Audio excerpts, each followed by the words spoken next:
Thanks, Yvonne.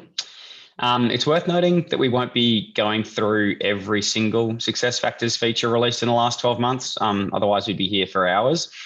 So instead, we'll be focusing on some of the key features that have had the largest business impact in this session. And the full release management offering would go through these as well as additional features in more detail. The last thing to note with today's session as well is we won't be responding to questions directly in session today, but please do use the Q&A function and we'll respond to your queries in the follow-up communications along with the session recording from today's session. So hopefully, as everybody's fully aware, the SuccessFactors releases drop twice yearly now.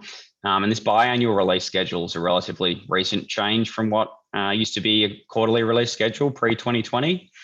And so customers with that early release test instance receive the drop on their test instances around a month to 6 weeks prior to production, providing the opportunity to test new functionality.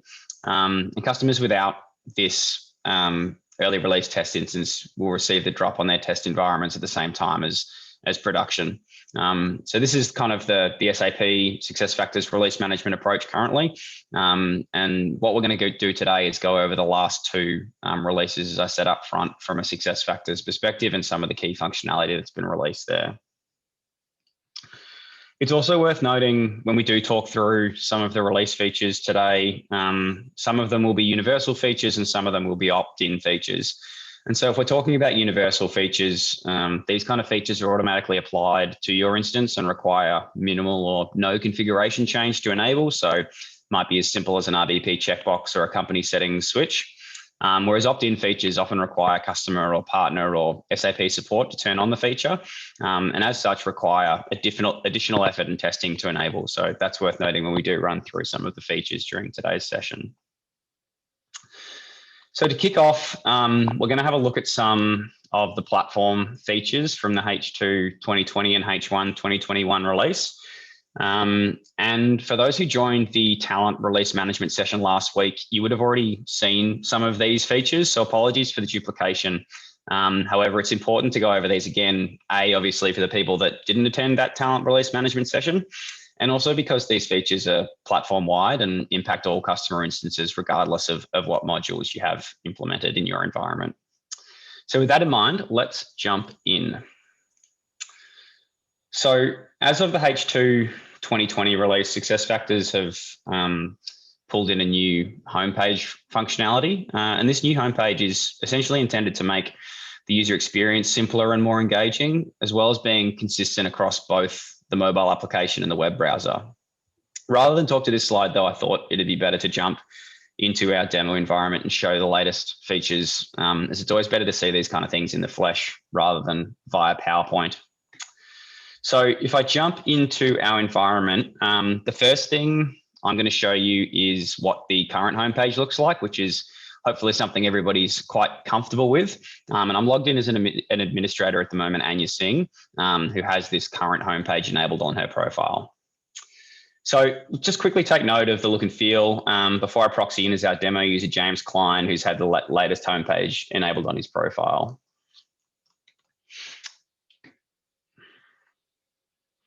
So I'm just going to proxy as James. And the reason I wanted to start out with the current homepage is to kind of provide a side-by-side comparison of the two homepages, but also to call out and to demonstrate that it's possible to control who does and doesn't see the new homepage with role-based permission. So obviously James has the permission to see the new homepage, whereas Anya doesn't. And this means you can enable the new homepage for a subset of permissioned users rather than the whole organization in one go if required. So in terms of the structure of the new homepage, at the top, you can see a configurable welcome banner. And this is intended to reflect your organization's brand. So we can pull in different photos and images up the top here. Below this, you can see the quick actions section, where users can complete their most frequent or important actions. And depending on the type of transaction, a user might be able to complete this directly in the screen or via a popover window without needing to navigate to that section of the system. So an example of this is a time off request, where we can select the time off quick action to enter a leave request. The first time that a user presses this, it will take a while to load, simply because it's pulling data from the time off part of the system. But as you can see, a create absence popover window pops up over the screen, and a user can select to enter an absence type and their leave start and end dates directly in from the home page. Some of the other quick actions will actually navigate the user to that section of the system rather than a popover window like I just showed. And it just depends on the type of quick action that the user is selecting. Below the quick action section, we can see the surveys section, and this allows you to send out pulse surveys to users. It's particularly useful if you have Qualtrics integrations, but works with other surveying tools as well, like Google Forms or SurveyMonkey. So in this example, I've linked to a Google form. If I click Start Survey, it'll open up that survey for me, and I'll be able to complete the survey if I so choose. Just close back out of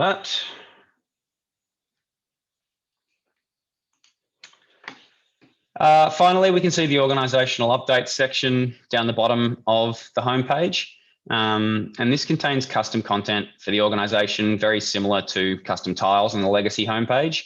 And they can be configured as such to link to specific parts of the system or provide quick access to frequently used places that aren't covered off with the other quick action section. There are some restrictions on what you can and can't configure on a custom organizational updates tile. So that's worth noting when we kind of dive into this kind of feature in the release management sessions. So the last thing I just wanted to talk to is you'll notice James doesn't actually have any to-do actions available on this homepage. And this is one of the biggest changes to the new homepage, whereby key actions are dynamically generated only if they're deemed high priority and relevant to the user based on predefined SAP business logic. And it's not actually possible to configure the types of to-dos that appear on the homepage. But all of James's pending actions can be found in this to-do drop-down in the top right-hand corner of the screen. So if I select this, I'd be able to see all of James's to-do actions that he has pending on his profile. They just won't appear directly on the homepage like they do on the legacy homepage. So something worth noting, especially from a change impact perspective to end users. The other key change from a legacy homepage perspective is the inability to display tiles and workforce analytics reports on the homepage. And these will need to be accessed via the reporting quick action if the user has access to that quick action. So that's pretty much the new homepage in a nutshell. I'm just going to quickly jump back across to my slide deck. And before moving on, the other call out I'd like to make is that this is an admin opt-in bit of functionality, but SAP have stated that the legacy homepage has actually reached end of maintenance as of the previous production release on May 21st, and it'll actually be deprecated in the H1 2022 release. So hence, in terms of future-proofing your SuccessFactors instance, it's worthwhile exploring the new homepage functionality now before it becomes mandatory. Particularly given you can roll it out to a certain target population with role-based permissions rather than the whole organization in one go if required. So that is the new homepage. The next piece of platform functionality I wanted to talk about is the configuration center. And this is intended as a modernized UI for simplifying the transport of configuration between instances. So it performs a similar or the same function to the instance synchronization wizard currently used to move configuration. It's worth noting here that the new configuration center will only allow transporting of Employee Central, Talent Management, People Profile, and Qualtrics configurations between the two instances, but it doesn't offer the same amount of transport options currently supported by the instance sync wizard. Unlike the instance synchronization tool though, in addition to transporting configuration, you can also view and download application configuration using this tool. And the final thing to note with this configuration center is that it's not capable of triggering a full instance refresh. So refreshing the test environment with data and configuration from production, for example. The instance sync tool still has to be used for these kind of instance refreshes. The configuration copies and transports can be achieved via either tool. And so I think the importance of this tool is it's probably the future the future tool for configuration transport, between instances. SAP haven't stated whether they'll be deprecating the instant synchronization wizard yet, but it's highly likely that this will be the tool of the future. So something to definitely get your head around and start understanding from a transport perspective. So the second last item I just wanted to talk to from a platform perspective is time-based proxy assignments. This is something that a lot of customers have been asking for quite a long time. And essentially it allows you to grant proxy rights for a predefined time period. So this means the user granted proxy rights can have those rights end dated at the time they're granted.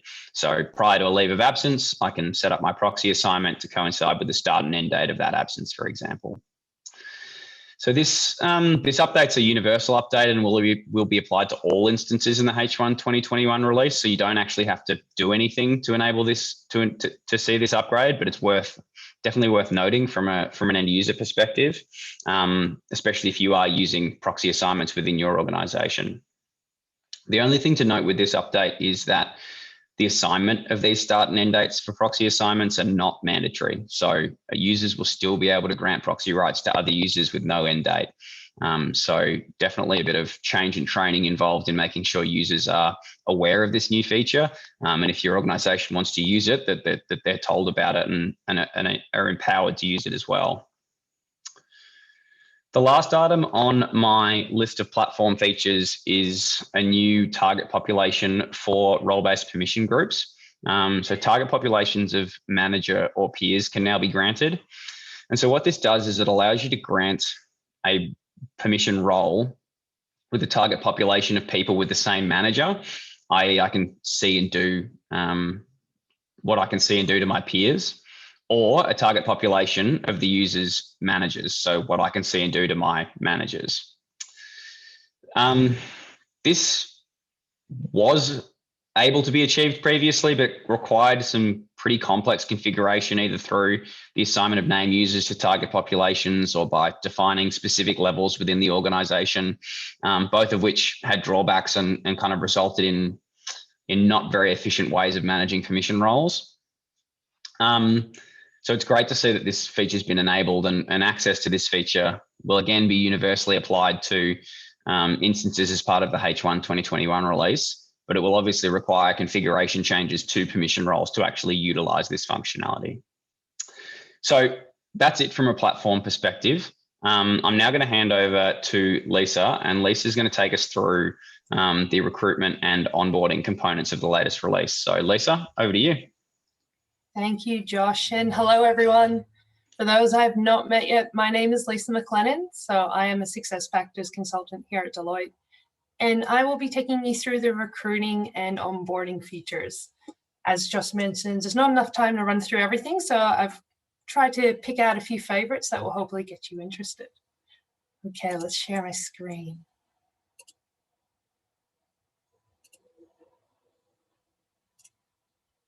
Perfect. Okay, let's get straight into it. So the first feature that I want to run through is an update to cookies management. With a lot of the data and privacy changes that are happening across various platforms, especially in the social media space. Lisa, I can't see your screen. I don't know if it's just me, but I can't see it. Oh, okay. Sorry, one moment. Yeah.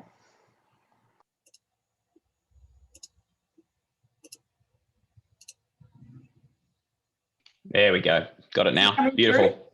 Perfect. Thanks, Josh. Okay. Yeah, as I was mentioning, so there's been a lot of changes to data privacy for a lot of businesses, and one of those changes has included updating the laws around cookies management. So SuccessFactors has made some upgrades to help customers support the different, I guess, information that has to be provided to candidates. So what I might do is I'll just jump through into our system. And Josh, keep me honest here if the screen's still coming across. Yep, got it. Fantastic. Okay, so you can see now if you're using recruiting marketing, there's been an update to the global settings. And if you run down the screen, there's a lot of different options now in terms of the cookie consent. So whether or not it's based on different individual platforms, such as YouTube or Vimeo, or maybe the different types of performances being required within the solution. To now take you from outside of how that update has been reflected for administrators and show you what that looks like for candidates, if I just move into our external career site page. So you'll notice at the bottom here for candidates that are logging on for the first time, they'll see that there's no longer just the option to accept or decline, but they can now modify their cookie preferences. So candidates can come through, and depending on what has been previously set in the administration side, they'll have a few different options around what sort of choices they would like to make, and it can come right down to the individual provider as well. Okay.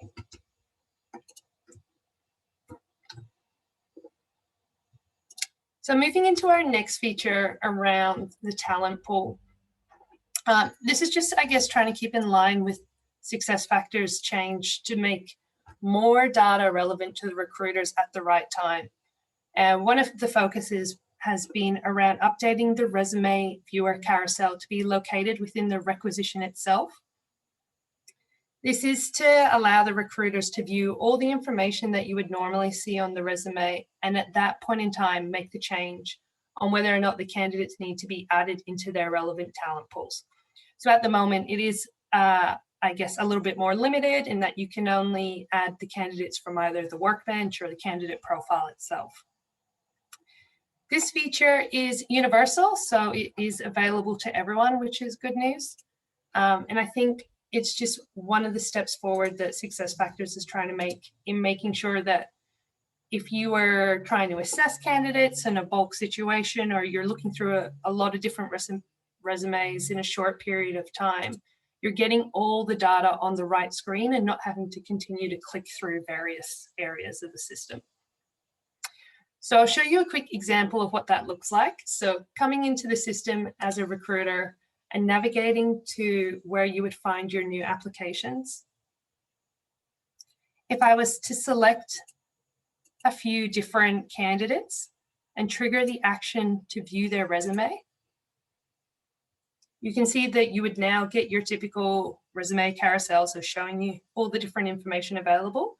And from here, I can directly add the candidates to the specific talent pool. So if I have identified that Scott would be more suitable for our project manager stream rather than the engineering role that he's applied for, I can not only select the talent pool, but also the status in that talent pool that's relevant. So whether or not they're a new lead, or maybe they are just a passive job seeker, or if I've contacted that candidate or not, sorry.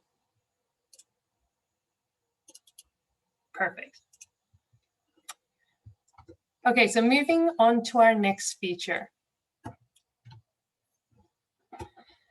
This one is, I think, exciting for a lot of people who've been waiting to have a bit more flexibility in the job posting space. So we've seen multiple locations being introduced. What this feature is based on is the ability for recruiters to set multiple locations for a job when they're completing that job posting information before it's sent onto the job board itself. So you can see on the right-hand side that you have the option to view the job boards that support multi-location. With this in mind, it's only going to be relevant with the job boards that also have the same functionality on their side. So if you're maybe partnered with a specific job board that does not support multi-location, now's a really good time to get in touch with SuccessFactors, and they're looking to integrate new ones all the time. Things to be mindful about with this feature is that the primary location will be sent to all the relevant job boards, and only the additional locations will come into play if they're supporting that functionality. And it's a simple add and delete feature where you just click through and select the different postcode, country, region, etc. Another, I guess, cherry on top of this Sunday feature is that SuccessFactors have looked at leveraging the data fields that exist within the job requisition. So if you are already capturing the specific locations, you can use field auto completion to populate the job posting. So just trying to reduce the amount of clicks when the information is already readily available.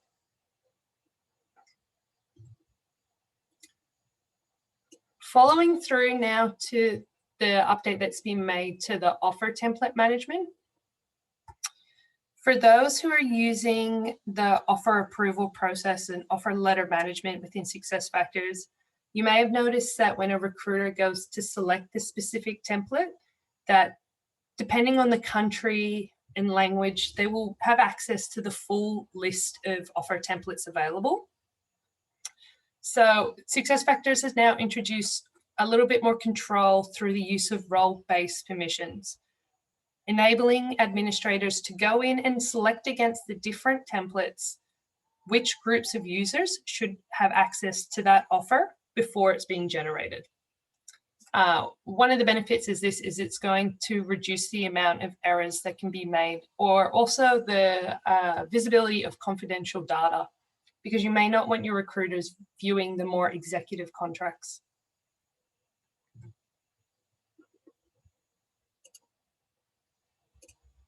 Okay. Next feature we have is, I guess in some senses, quite a minor universal improvement. So there's been a few changes over the last 2, 3, 4 releases that have come out to try and improve the way that you search for users within the system. In particular, so this change impacts the job requisition details, the offer approval, or copying existing job requisition templates.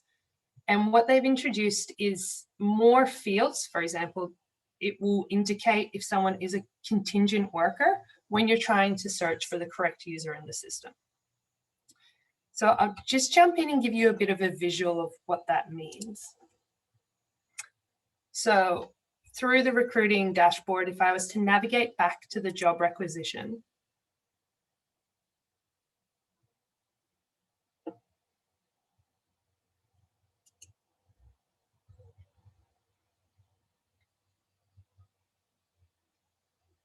and if you can try and envision, I guess, how it used to look when you were trying to search for the correct recruiter for the requisition, you weren't really given too much information. Whereas now, if I was to select find user and go into the search, the columns that are appearing, including photos, job titles, and now contingent workers, has really improved. So it's just giving you, I guess, an ease of finding the correct person at the right time. All right, moving on to our next feature. I won't spend too much on this one because it can get a little bit dry, but the SSL Certificate Renewal process has been enhanced. There's now 2 methods of how you can be notified that this is due, and it's really important because it's to avoid career sites from becoming expired. And those 2 methods include either a pop-up dialog box that appears when logging into the career site, so as you can see in the image on the bottom of the screen, or you can also set up email reminders. So it's another way that your admins can keep on top of something that is very important and critical in keeping your site up and running, but may not be something that comes top of mind when you're thinking of your day-to-day admin.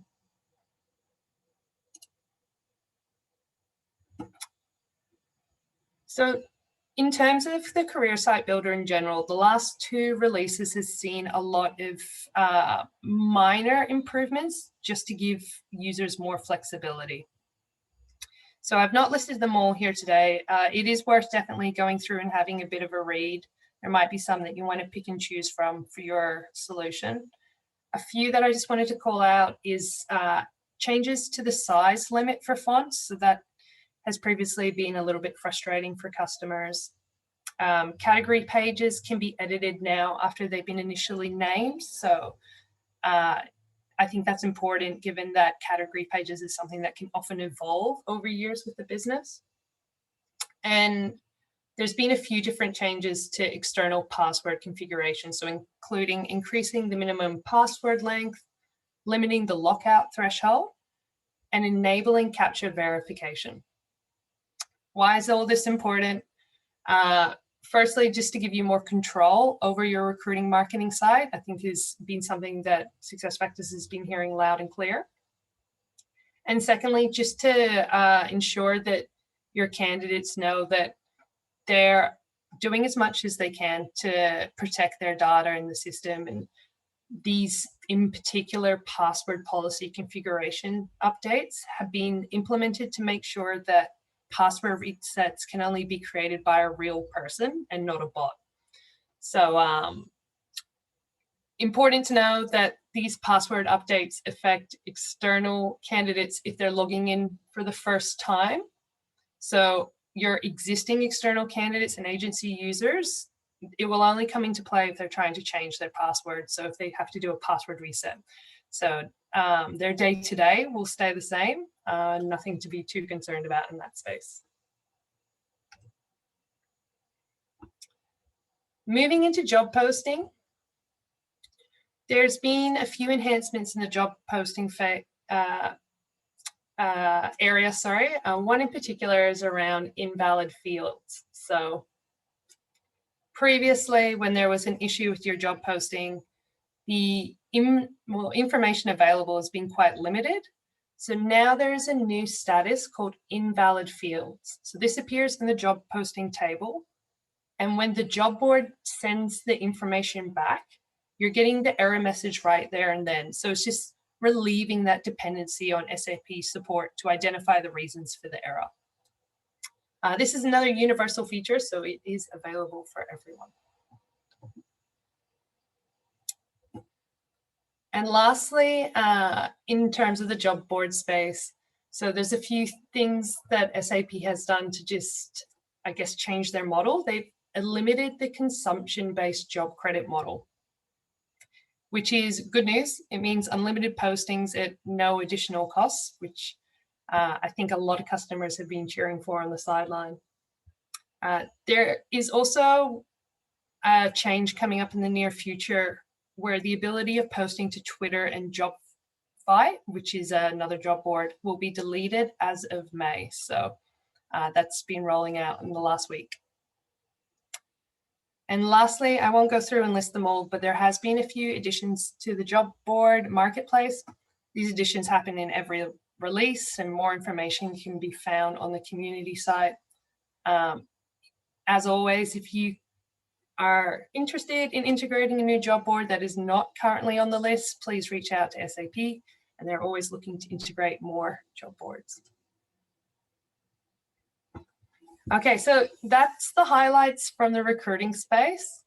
Moving into onboarding, you'll probably have noticed that there's not been too many new releases happening in onboarding 1.0, and the change has been that we're moving towards more of the enhancements and improvements happening in the onboarding 2.0 space. I think that is probably pretty consistent with the direction SAP is heading with the product at the moment.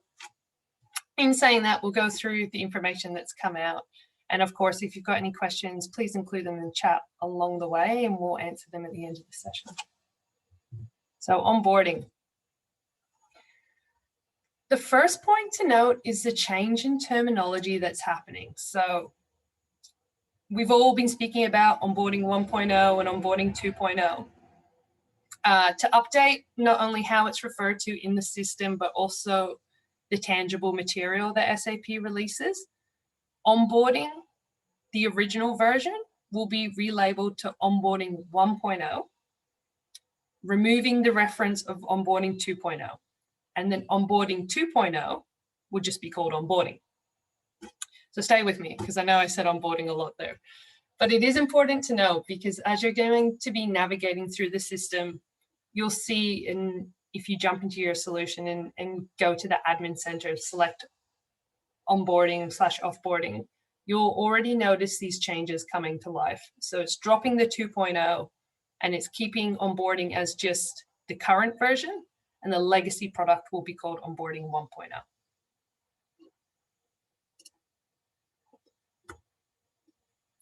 More excitingly than terminology, A big change has been around the dashboards. So I did notice in the last release, there was a good emphasis on American updates, which might not be as relevant to a lot of our Australian, New Zealand customers. So if you're seeing the reference to some of this e-verify or some of the US forms that were coming in, it's good to be mindful of because they're definitely putting a strong focus on enhancing the compliance forms, but of course not all is relevant to us over here in Australia at the moment. You'll notice that they are including, I guess, more information along the heading here. So the different forms I just connected to, the new hire tasks, and they're increasing the actions available all on the one screen. So they're trying to bring everything into a centralized place where it's easier to manage. Hiring managers or participants of the onboarding process can also see pre-populated lists of names. So improving the search capability and helping people find the right user. This is universal. Why is it important? Pretty straightforward. Better monitoring of tasks and to improve efficiencies. The next feature we have is our offboarding Qualtrics survey. So SAP has done a lot of work with Qualtrics in the sense of there is a whole list of capabilities that you can use in the system to make sure that you're communicating with candidates or employees to get feedback. This one just in particular is highlighting that you can use intelligence services now to connect with employees during the offboarding process via email to capture feedback on either the business or the relevant questions that you would like to put together. These surveys, as you would know, can be really helpful to gain insights.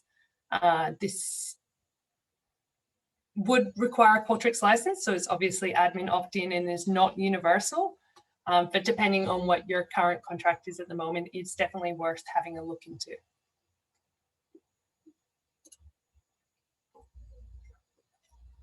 Our next feature is focused around external locale. So what we're talking about here is there's been a new update done to onboarding so that when a candidate is logging into your recruiting or ATS solution and they are making adjustments to their locale, so they're changing their language from, say, English to Spanish, the system is recognizing that change and holding on to it. So when you trigger onboarding and the candidate logs into the onboarding solution for the first time, the locale remains the same. So it's just to help candidates navigate through that new starter process, because as you can imagine, if your first language is not in the same language that the information is being presented to you, even trying to find the help button can be quite difficult. So this is a pretty cool feature. I think it is, it's been done very well. I had a run through in a demo earlier today and played with a few of the different languages and then logged in as the candidate. And as you can see in this screenshot below, it does all the hard work for you. So it's converting that information into the correct language automatically. This is quite handy. Our next feature is around the new hire tasks on the homepage. So in particular, from just highlighting this tile that you can see appearing on the bottom. This is an admin opt-in feature. It's partnering with the new homepage that Josh ran you through at the start of the session.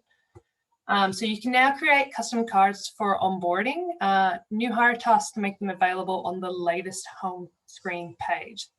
So this would be done through Manage homepage as you would create any custom tile, and then you're just directing it to the onboarding area of the solution.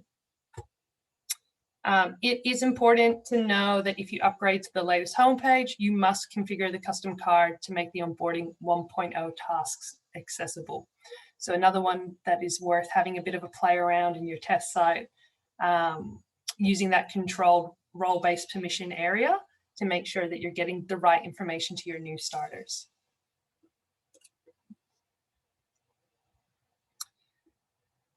Next item is around enhanced read access. There's been improvements to the read audit across most modules within SuccessFactors, definitely in recruiting in a very similar way. I just wanted to call it out for one of the modules so that you had that information available. So you can now configure sensitive personal data fields centrally in onboarding through Manage Audit Configuration.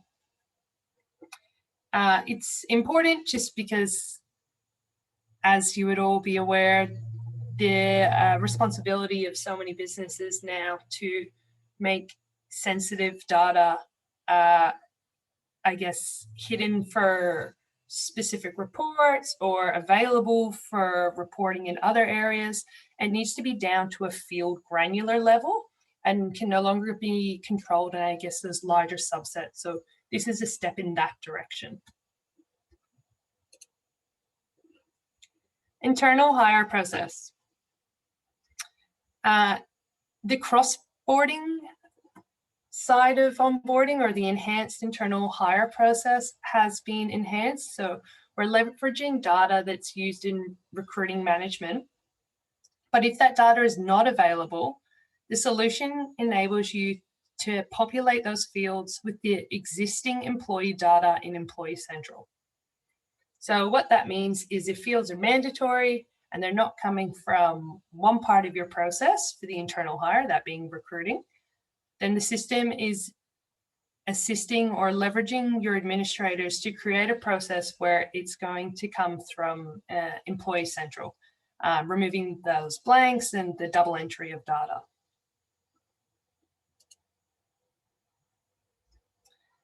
And lastly, so outside of the updates that have been coming through for onboarding, we just wanted to share with you a bit of information around some key considerations for, okay, what are the differences or benefits between onboarding 2.0 and 1.0? We've recently partnered with a few customers and gone on a journey of implementation. So we have encountered, I guess, some of the wonderful benefits, but also some of the things to be mindful of that we just wanted to share and make sure we're getting the most up-to-date information over to you all.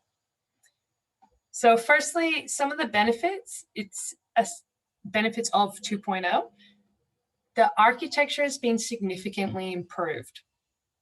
So what that means is with a single SuccessFactors platform, we're supporting business rules, role-based permissions, document management. We're leveraging the Employee Central design, and all in all, we're enabling a tighter integration. Some improved functionalities include flexibility around new hire tasks. So that being tasks can be completed by other users outside the hiring managers. There can be mass maintenance of tasks. There's improved UI, especially in the mobile space and in the homepage, making the information, I guess, more readily available and easier to digest for the candidates or new starters. There is improved a rehire process. And there's also been a lot of work done around compliance forms, and in particular, forms for Australia. So in the latest release, more for the US, but in previous releases, definitely around Australia. Some of the challenges, so it is worth noting for the onboardee and hiring manager, the experience has changed, and the paperwork, the digital process of completing the information required has been split into a few steps, and it's a little less flexible to add instructions for your users. So we have seen that being a little bit harder for new starters to get their head around. Just, in fact, the information is presented a bit differently. There are some custom MDF object limitations. So even though onboarding can use them for data collection and reporting, and when I mean custom MDF, we're thinking of things like specific forms to capture your uniform requirements. The data is not freely available on the employee profile, and it needs a little bit of help and additional configuration through things like people analytics to be accessed. So for some customers, we're seeing that as something that they would like a bit more flexibility on. Email services, so whilst it's quite a robust platform, enabling the timely management and visibility of email communication. We have heard that some customers would like more flexibility on the ability to customize those comms and to change the data that's appearing in those templates.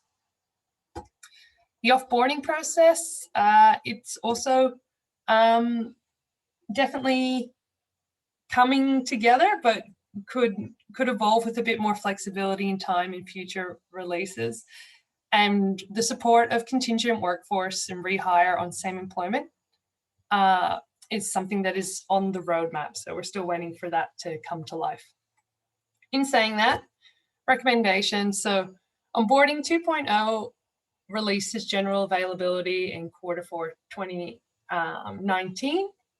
Has yet to reach full parity with Onboarding 1.0, although there's no end for the support of Onboarding 1.0 yet.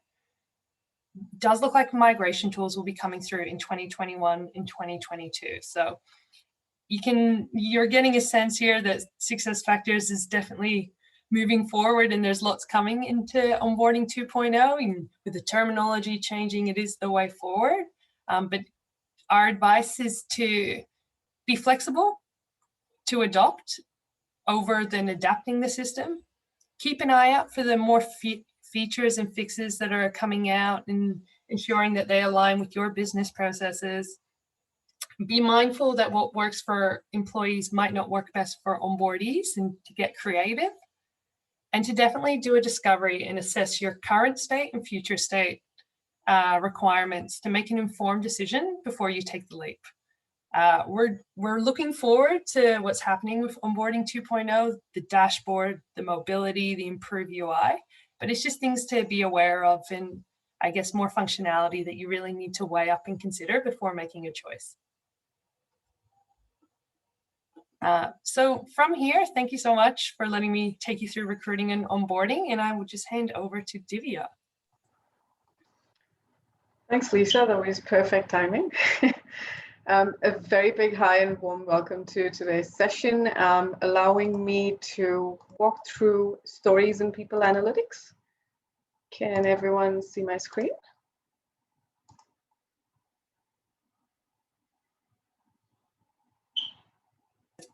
Yes, looks good. Okay, thanks, Lisa. Perfect. So most of you may have heard me talk about stories in people analytics quite a few times before through webinars, some of these release management sessions itself, the one that we've had before. But for those of us who are not so familiar with what the people analytics suite is, what are the components that make up the people analytics, and why the emphasis on the transition to stories. So this session helps us understand it's targeted to generate interest and awareness. It's meant to be informative. For us to be able to delve deeper into the features, the vibrant features, what do stories have to offer, why they're calling it a significant uplift to user experience, we can do that in one-on-one sessions that you can request for after this one. But essentially, we'll talk through what is stories, just giving you a brief glimpse, highlight some of the key components that we've found to be very exciting to our customers and to ourselves, because we've worked through advanced reporting for a fair number of years now and can see the difference. There's a significant difference in the way we create reports, run them, and present them to our business consumers ultimately. And towards the end, once we've highlighted the features, I'll take you through a demonstration, a quick demonstration of a template story that's pre-delivered by SAP. And while summarizing it with a case study in terms of what our customer had to say, where we've gone in, implemented stories and people analytics, and what value they've seen stories, the implementation of stories, bring to them. Okay, so with that, we'll get started. The SuccessFactors People Analytics Suite, because there's so much of the word analytics being thrown around, I think it's important to get our basics correct. So stories in people analytics and the rest of the reporting tools that our SuccessFactors customers are familiar with, that is your canvas, table, tiles, and dashboard, which we now refer to as the legacy reporting tool suite, address your current state analysis reporting requirements. What does my data look as of today? What is my current headcount? What is the accumulated, your actual versus target FTE? What is my gender pay gap analysis look like as of today? So it is a point in time analysis of your employee data. Thus, the term, adhering to the term transactional reporting. Now, that's one component of the People Analytics Suite. The remainder being your workforce analytics and planning. Now, workforce analytics, well, they use it synonymously with the word advanced edition. Not very sure where SAP is going with that in the future. The workforce analytics addresses, questions such as what's happening with your workforce? What's it been looking like historically over, say, a certain time period, whatever that is, right? 5 years, 10 years. What does my headcount look like? How is it changed over the past 5 years? Has my staffing rate changed proportional to that? As your headcount increases, your staff rate, decreases. What does the staffing rate for my the women population, the Aboriginal, the specially able? These are key questions which some of our customers had to be answered. So workforce analytics, again, in summary, provides you insights into trend analysis. What sort of a trend can you see with your employee data? Whilst also a key feature of it being benchmarking. Now let's take, for example, again, hypothetically speaking, we have numerous agencies in, say, a government. How are we faring, or how are we doing in terms of, say, attrition rates of critical roles across all departments? Now, this is being able to benchmark internally and benchmark externally in terms of how are our competitors doing? How are we doing in comparison to them? So workforce analytics helps you bring together data from not just your HR data source, that in this case being SuccessFactors, but also your third-party applications and your external SAP applications. So this could range across finance, supply chain, surveys, and a whole lot of other applications as well. So it helps you aggregate data. So that's a bit about workforce analytics. When we talk about workforce planning, now the name itself is indicative of a tool that allows you to plan ahead in order to do a fit gap of the critical needs of your workforce that you've identified using, again, your operational reporting tools, which is an analysis of your current state versus what has happened in the past. What are the events? What are the life cycles that have impacted attrition or new joiners? Where do we see a volume of new joiners from? What source? Are they graduates? Are they experienced folks? So to be able to take all of that data and put in your planning tools and say, okay, we've identified there's a gap in our workforce in specific areas. Now, how do we plan for this? Do we understand the financial implications of this? To be able to do a cost modeling and also to do projections. So now, that aspect of the business requirement in terms of planning for the future, being able to estimate what events could impact, workforce volumes and our business drivers ultimately, is addressed by workforce planning. Now, SAP has indicated that workforce planning, that term will soon be changed to SAP Analytics Cloud Planning. More to talk about that when that actually happens. But that's an amalgamation of your enterprise analytics tool, all of its amazing AI, your artificial intelligence and machine learning features combined with your strategic and operational workforce planning. So that was the People Analytics Suite. I'll quickly run through this slide because the focus of today's session, I'm going to do a quick time check for myself. is to demonstrate what a template looks like or what a story looks like in the system. So yeah, let's jump right into it. Now, linked analysis. We've had a lot of our customers come in and ask, can we drill to detail? That's been a very important feature. They want to understand whether, if there's a gender pay gap, again, taking that example because that's the report I intend to demonstrate today. If there's a gender pay gap, okay, that's the first question. Where is it? In which department is it? Are they specific to locations and positions? Are they specific to a particular company, if it's a multinational company, like some of our customers are? Is it specific to, a unique set of leadership, managers? Now, linked analysis helps you put together chart components, multiple chart components in a report. And when you click on one aspect of it, say a critical position that you've identified or one business unit, you will then be able to delve deeper simultaneously across all chart components. Hard to envision now, but when I jump into the report, it'll be easier. Explorer mode allows a report creator or a publisher to go in and put together multiple dimensions, here being data fields, to try and understand what is the best representation of that chart component or that chart or that graph. Bookmark is wherein, as a report creator or a consumer, I could have a view that I want to save for myself, again, for exploratory purposes, for further analysis and insights, and simply because these insights are relevant to me and maybe not so much to another. So a bookmark allows you to save those views. Cross-domain. Now, this has been such a frequent and a highly valued ask across our customer base to be able to combine data from across different schemas or different modules as such. So you're recruiting, onboarding, and employee central data. Now, we're able to do this in stories, which is great news.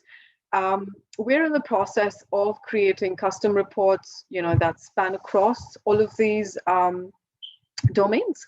So please reach out to us to understand, what are some of the custom reports available. As of date, we have 42 pre-delivered templates by SAP, but in addition to that, we are building custom reports across EC, time, compensation planning, and recruiting as well. Input controls, this allows a great deal of flexibility. Now, input controls, the other terms for it, it's synonymous to filters, prompts. So input controls, now this is one thing that I really love about stories. You have input controls at varying levels of, the query itself. You have at the story level. A story is a combination of different pages, which we will explore. We also have, at the canvas level, at the chart component level, so we have it at different levels. Appendix is wherein when we download the report, you'll be able to see the chart components, the graphs itself, and the variables that make up the charts. So I understand I'm supposed to be handing this over to Josh now, but I'll just take a minute. And the rest of the details are in the pack, so please feel free to reach out if you have any questions. Now, this is what a story report looks like. It comprises of multiple pages. As you can see, it can be as vibrant, as noisy, as little as you'd want it to be. We have different types of components that you could put together to tell a story. These could be chart components, which is your graphs, and again, representations in different types of charts. Your correlation, distribution, comparison, etc. And we have point-in-time stats as well. These are presentation style reports that allow your business consumer to make quick decisions that are impactful to the business. So with that,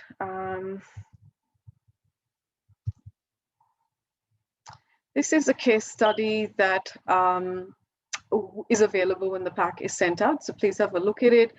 The customer has confirmed that they have reduced, the team itself that is involved in creating reports has reduced, have found that They can save up to 60% of their time in creating these reports and data crunching, putting all the data together for their business consumers. And 700 business leaders in this organization have been able to immediately access these reports and have found a great deal of value. With that, just conscious of time, I'm going to stop presenting and hand it over to Josh to conclude. Thank you so much. Excellent. Thank you very much, Divya. Let me pull my screen back up. Beautiful. And I'll try and wrap this up pretty quickly, team, because I know everybody's busy and we'll have places to do, things to be, something like that at 2 o'clock. So hopefully everybody's found today's session as valuable as a bit of a first taste of what the Deloitte release management process looks like. In terms of detail that underlies the actual offering, this is kind of a 101 of what the Deloitte release management offering looks like. So firstly, we'll take you through a more detailed release presentation of the key features. So think similar to today's session, but with additional detail and questions. There'll then be an assessment of the features required in your instance, followed by the actual configuration of those features. So we'll take ownership of that configuration while leveraging the experiences from our global consulting team. We'll also provide administrator training on the new features and support UAT for any of these features prior to production deployment. It's worth noting that this engagement excludes any new or major functionality within a module or the implementation of new business processes. And these major changes are things that would require considerable effort and usually almost a mini implementation project to set up some of these features.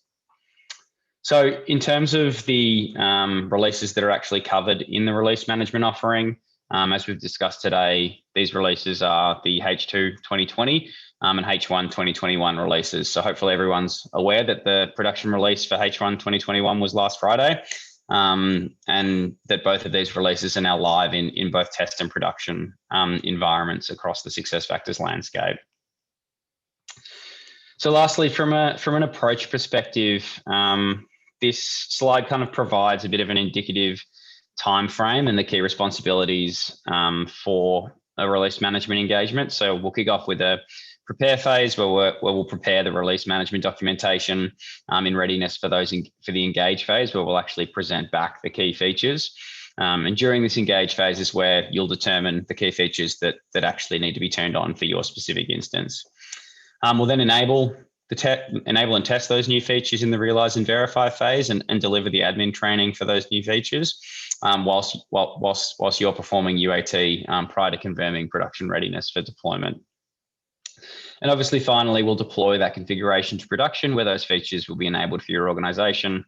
And all up, these kind of engagements typically take between 5 to 7 weeks. And this is obviously dependent on the amount of configuration updates and the type of release notes that you're signing up for.